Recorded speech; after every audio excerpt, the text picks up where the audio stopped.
Hey vinyl community, welcome back. This is Luke with Hot Wax and Cool Vinyl. I've been watching quite a few of the videos from the other vinyl community members and discovered that there's a lot of cool records out there that the vinyl community has been sharing. So I thought today I might take a few moments. I promise it'll be a short video, and I wanted to show 5 of my gems, and then I'll do more later if it requires. So why don't we start? What you're listening to in the background, I don't know if you can hear it, is my copy of the Stones' Let It Bleed.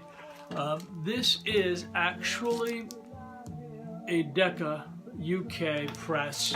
This is the stereo pressing on the Decca label. It's got a paper cover.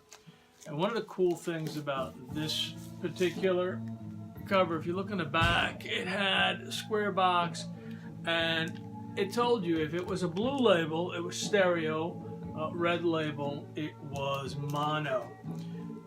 This one came to me via trade, and pardon me, really liked it. The cover's got some wear.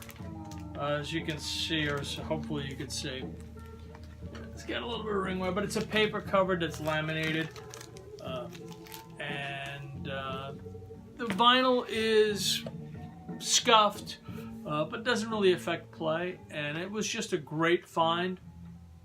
And so I traded a London, Let It Bleed London copy and a couple of other records for that copy at Decca. This one, because I saw them last night here on Long Island, they were played at the Suffolk Theater. This is my Godzilla Live promo. This is a white label promo. This is 78, and it's really clean.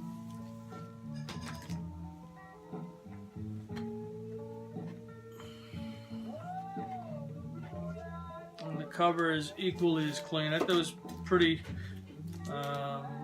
lucky. I found this in Connecticut at a flea market called the Elephant's Trunk. Believe it or not, it was at the very last part of the day too, and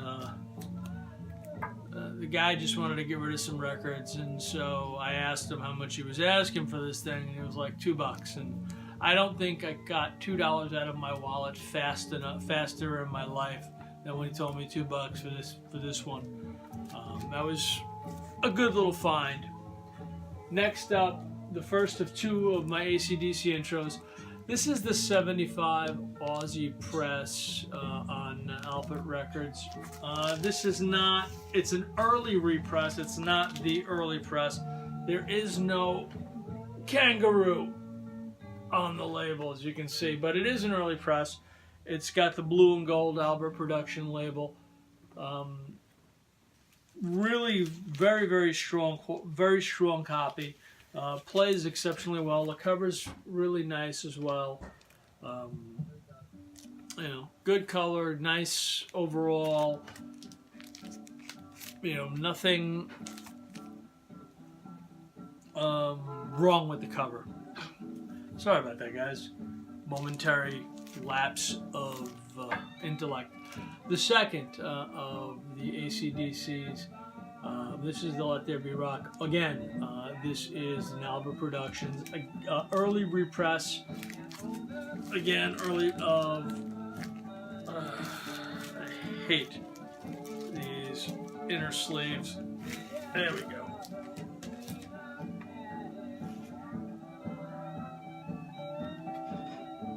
Try to get them so you don't.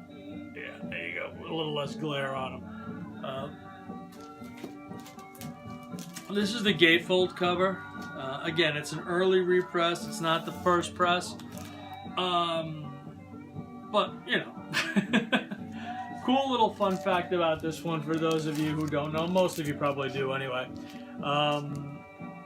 This one on track B2, the soundtrack on the second side, it's called Crab's Body in Blue as opposed to Problem Child. Problem Child was the title on, I believe it was the Atlantic label when it came stateside, but in this particular one it was called Crab's Body in Blue. You know, just it was really fortunate. This and the other, along with a couple of other pieces, came to me through another local collector. He had made a pretty large purchase from a collector who was originally from the UK, and he gave me a call and said, you know, I made this buy, and it's a pretty big collection. A lot of the stuff is just stuff that I'm not really into. Do you want to come over, take a look at what I got, and you know, we'll split the buy. So I went over, and he's not a big AC/DC guy, so I took a look at just those two alone. And there was a bunch more stuff in there, and I was like, yes, I will gladly split this buy with you, absolutely. So that's how I got those two. This one is, there we go. Now this one is not the original. I'll show you, I'll pull it out in a second. But the Velvet Underground and Nico, this is the banana cover. This is a 68 stereo. This is the third press of this one. Like a lot of the others, it's obviously the stem has been peeled off. This is Verve. I do not have, unfortunately, the original inner sleeve is missing. Third press, you can see it's the airbrush backed out. And the cover is a little bit rough. Not horrible, but it's, you know, a little rough. It's got a little splitting to here. You know, some shelfware.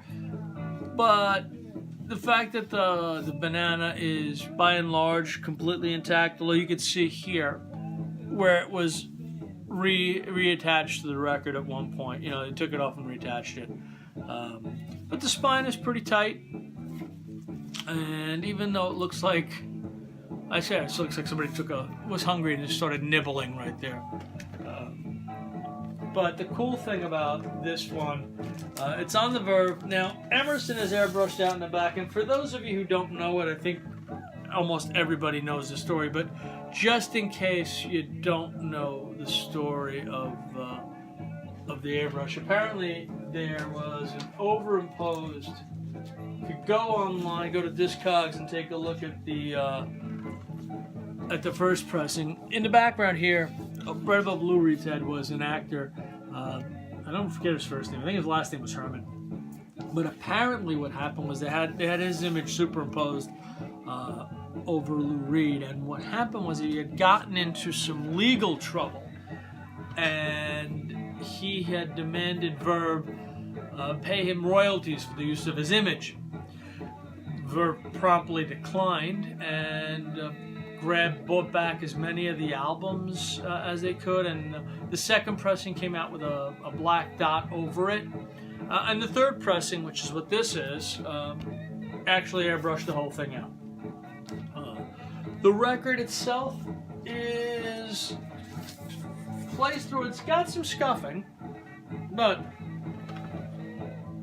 it still plays. One minor skip on the I forget what it is. I think it's on. Oh, there it is. Yeah, it's right on "I'll Be Your Mirror." You can see it. I think you can see it. But other than that, I've cleaned it several times, and it really does play well. It's got some background noise on it, but given where I discovered this, I had a gentleman call me, and he said, you know, hey Luke, I've got a bunch of Beatles records if you want to come take a look. So I went over, and he did indeed have a bunch of Beatles records, and they were almost all of them were a disaster. They were just a wreck. So I made him an offer for the whole collection, and after some slight negotiating, he said, sure, I'll take it. So I wound up paying, I think I paid $300 for the whole collection, and it was 250, 300 albums, most of which was Beatles stuff. A lot of it was wrecked Beatles stuff. Covers were shot. The vinyl was on predominantly all pretty good, but I mean, it wasn't anything great. There was some yesterday and today's, but you know, third issue, fourth reissues, nothing crazy. You know, Abbey Roads, your typical fare for Beatles stuff, nothing of extraordinary value. And I was actually kind of going through it, thinking to myself, I probably overpaid for this. And I was thinking, how am I going to get, you know, piece this out to get some money back? And then I came across this album, and I was like, well, there you go. I did not overpay. So that's how I got that one.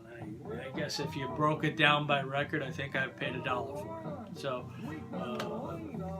overall, that was it. So anyway, these are my 5 gems.